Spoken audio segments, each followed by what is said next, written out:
Las obras del metro de Granada se han encontrado con una gran sorpresa cuando horadaban el subsuelo de la Vega en plena ciudad. Ha aparecido una naumaquia.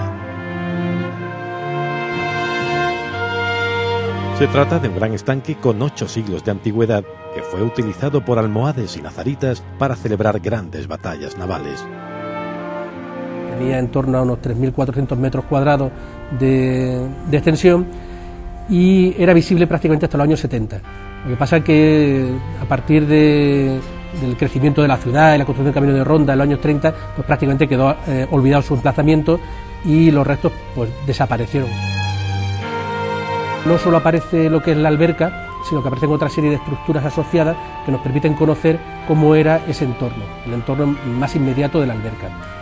Vamos a ver que el vaso que funciona como tal es una fábrica de tapial, un tapial de hormigón, que tiene una gran resistencia y como es un elemento que no se encontraba excavado en el terreno, sino que se encontraba depositado sobre el mismo, ocupando una forma un poquito elevada, precisamente para favorecer esa función de riego, se le construyó un muro de tierra alrededor que servía para dos cosas. Por un lado, para garantizar que ese elemento no cedería a las presiones del agua, y por otra parte, para crear un pasillo, un andén que permitía pasear por todo su alrededor.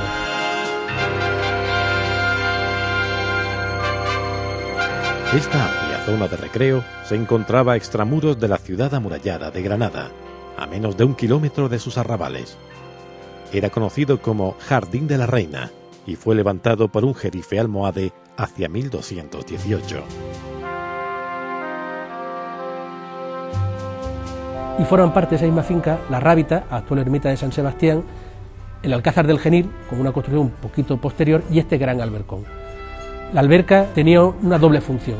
Por una parte, evidentemente es una alberca que sirve para regar y garantizar el suministro de agua para las tierras que conforman esta gran Almunia, y por otra parte, parece ser que también fue destinada pues, para realizar algún tipo de actividad lúdica con el agua. El hallazgo ha sido casual durante la realización de las obras del metro de Granada en su tramo del camino de ronda. No obstante, se barajaba la posibilidad de que apareciese algún tipo de restos de la que fue la naumaquia más grande de Al-Ándalus, puesto que no se tenía la certeza de cómo había quedado este inmenso albercón durante las obras de construcción de esta calle granadina durante el primer tercio del siglo XX. Lo que ha aparecido de la naumaquia es aproximadamente 1/5 parte de su superficie total. La obra almohade tenía unos 3.400 metros cuadrados, distribuidos en una piscina rectangular de 122 por 29 metros. Solo se conserva bajo el subsuelo de la calle, a poco más de 3 metros de profundidad, un tramo de apenas 20 metros de largo. La altura media de sus muros es de 1,40 m. Existen referencias históricas a la celebración de naumaquias en el periodo feliz de Al-Ándalus, tanto en el reino sevillano de Al-Mutamid, que las celebraba en el lago estanque de la Bujaira, como en 2 lugares del reino nazarí de Granada. Un estanque que hubo en la Cartuja y este, del Jardín de la Reina, el más grande de toda la Andalucía musulmana.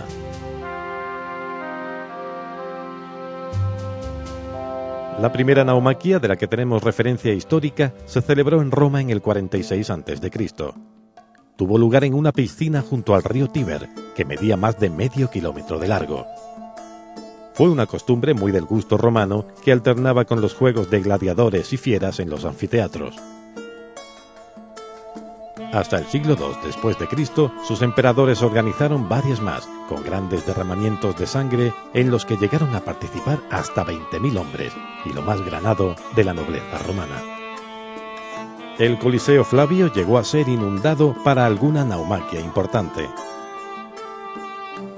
La costumbre romana se extendió a otras partes de sus dominios de Verona y Florencia. Incluso en el Coliseo de Mérida se celebraron batallas navales a escala. La caída del Imperio Romano de Occidente va a suponer también el declive de las naumaquias en la Europa occidental. Solamente perviven a partir del siglo VI-VII algunas fiestas de tipo naval, naumaquias también se llamaban, en la parte de Al-Ándalus, la parte precisamente de la antigua Iberia, pero ya eran fiestas navales, naumaquias, desprovistas de esa violencia, de ese exceso de sangre que caracteriza a Roma. Hay referencias muy difusas de fiestas navales, juegos prácticamente, no grandes batallas, que se celebraron en el Guadalquivir, en Córdoba, en Sevilla, en algunos puertos también, en algunas zonas cerradas o al abrigo, en Almería y Málaga. Pero sobre todo las grandes referencias son naumaquias en la Bujaira sevillana y aquí, en la naumaquia granadina del Alcázar Genil. Hacia 1550 se celebra la primera batalla naval o naumaquia en París, en el Sena, para celebrar la toma de la ciudad de Rouen. En el siglo XVII se crea en Madrid el Parque del Retiro con un gran estanque que en principio también fue utilizado por los reyes para celebrar o conmemorar pequeñas fiestas navales. Hay referencia en el año 1755 a otra naumaquia que se celebró en Valencia, en el Turia, entre dos puentes, para conmemorar la festividad de San Vicente Ferrer. Y también hay una más, en 1807, Napoleón organiza una naumaquia en Milán para conmemorar una de sus hazañas militares. Esa tradición de fiestas navales, ya desprovista de violencia, más bien con un ámbito festivo, se repite actualmente en algunas ciudades de Centro Europa. Me viene a la memoria ahora mismo una celebración que hacen prácticamente cada 2 años en Estrasburgo, que es una batalla, es una naumaquia en el río entre dos bandos de ambas orillas del río. La naumaquia o estanque de batallas navales de Granada estaba inserta en una gran finca de recreo, el Jardín de la Reina, que actuaba además como lugar de recepción de embajadores y personalidades extranjeras. En él fueron alojados el hermano de Alfonso X el Sabio y sus caballeros tras su destierro de Sevilla. El lugar fue visitado por el condestable Iranzo y don Álvaro de Luna. En sus huertas tuvo lugar la entrega de Granada por Boabdil a los reyes católicos el 2 de enero de 1492, poniendo fin al último bastión musulmán en la península. El metropolitano del área metropolitana de Granada es una apuesta por enfocar el tema de dar soluciones a la movilidad de forma cualitativamente diferente. Estamos hablando de un área metropolitana que tiene 500.000 habitantes, con unos problemas de congestión de tráfico terribles que van en aumento día a día, y el metro lo que intenta es colaborar a empezar a solucionar de otra forma estos problemas de tráfico.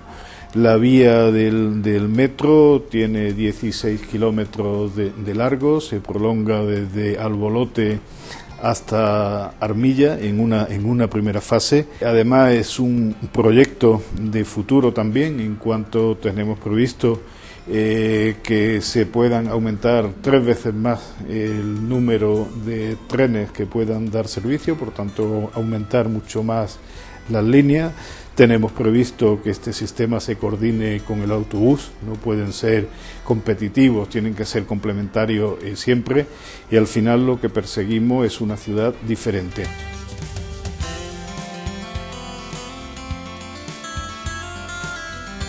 La línea del metro tiene 16 kilómetros, de ellos 2 kilómetros son soterrados.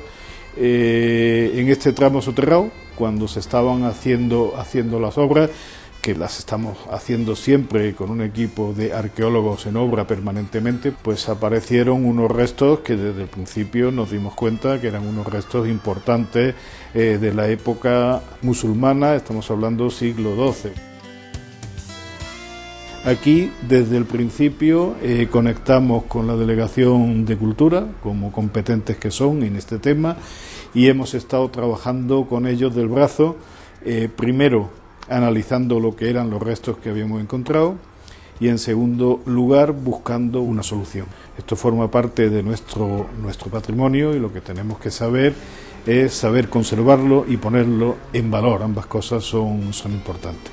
Yo puedo decir con satisfacción que se ha trabajado con mucha rapidez y hoy en día tenemos ya una solución. Nosotros somos una empresa pública, Ferrocarriles de la Junta de Andalucía, y tenemos una sensibilidad especial por el tema patrimonial, como no puede ser de otra forma.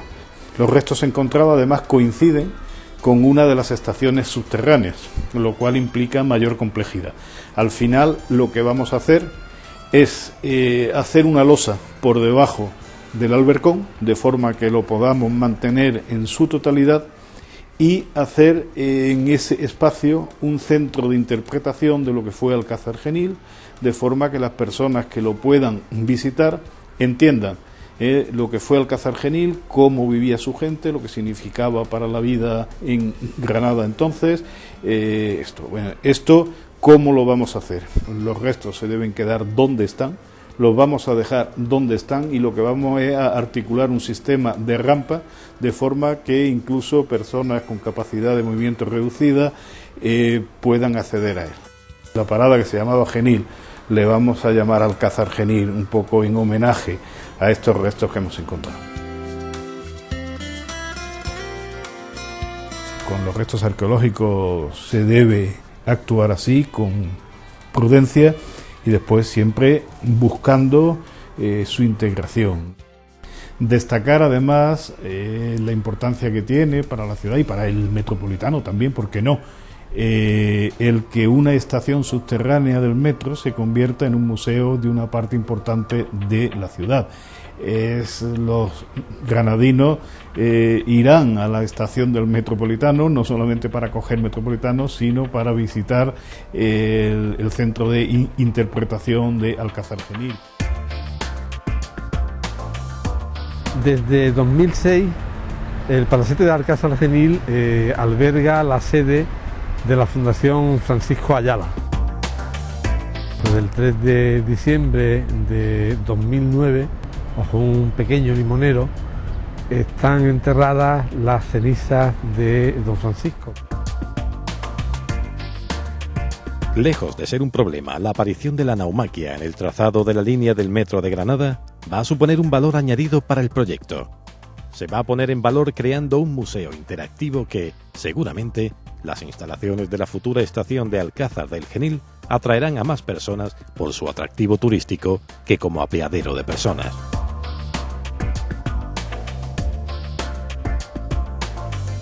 La sensibilidad del personal de la compañía y responsables de la administración autonómica harán posible la recuperación de esta importante tradición para generaciones actuales y futuras.